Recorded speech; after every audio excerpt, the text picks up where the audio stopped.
Vespa tahun tua ini.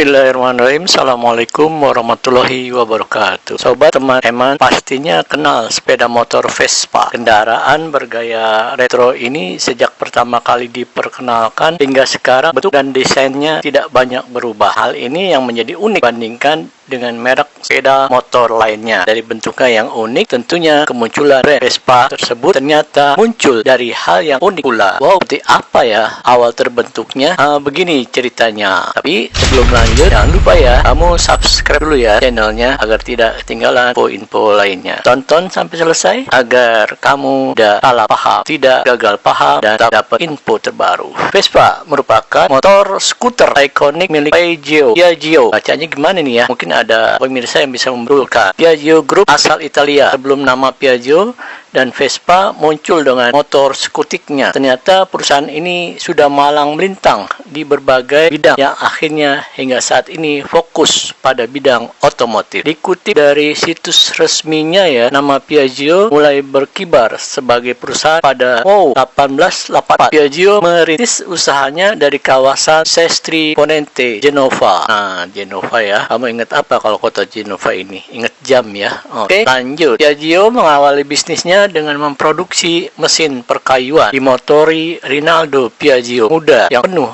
ambisi mengambil alih bisnis ayahnya dan menjadikannya sebagai perusahaan pemasok furnitur kapal laut mewah. Kapal laut ya, catat nih. Dia kemudian merambah transportasi laut hingga jasa perbaikan gerbong kereta api. Kapal laut, gerbong kereta api. Terus munculnya Perang Dunia I. Terus dengan demikian kebutuhan peralatan perang seperti pesawat terbang melonjak, membuat Piaggio banting setir. Dari tadi ya, kapal laut mewah, gerbong kereta api, kemudian pesawat perang. Bisnis dikembangkan menjadi manufaktur produsen pesawat terbang. Nah, upaya ini berhasil dan menjadikan Piaggio sebagai salah satu produsen terbesar pesawat terbang. Lanjut, setelah perang, Rinaldo Piaggio mulai fokus pada personal mobility melalui anak keduanya, Enrico Piaggio. Memutuskan untuk mendiversifikasi atau mengembangkan aktivitas perusahaan di luar industri penerbangan. Enrico berambisi memenuhi kebutuhan akan moda transportasi modern dan terjangkau untuk pasar Italia, negara yang baru saja perang itu kondisi ekonominya tidak baik-baik, jadinya harus ada kendaraan murah. Nah, pada tahun 1944, siapa yang udah lahir nih seangkatan sama Ma Ogut nih?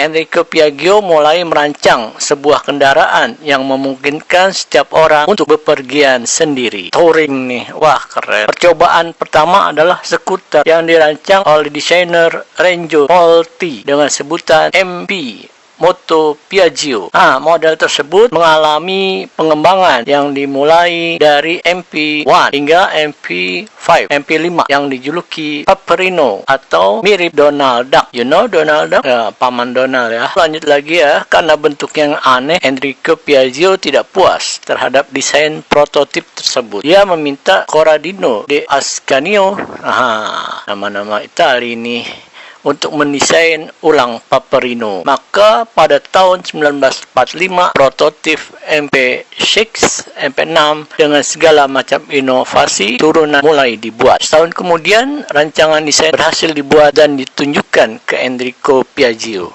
Ketika pertama kali melihat prototip tersebut, ia mengatakan, "Sembra una Vespa." Itu bahasa Italia yang artinya, seperti lebah, kelihatan seperti lebah. Enrico Piaggio merasa puas. Setahun kemudian dimulailah produksi kendaraan roda 2 yang akan membuat sejarah.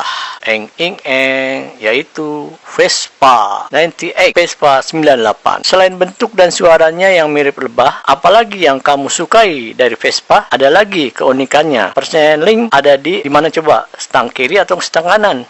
Stang kiri ya. Inilah yang sering bikin kita kagok. Sambil nyetir, kita harus bisa oper gigi. Selain keunikan itu ya, ada bentuknya, ada suaranya yang mirip lebah, terus dan persnelingnya yang sebelah kiri. Apalagi? Atau mungkin kamu punya kenangan tersendiri dengan kendaraan ini? Silakan ya.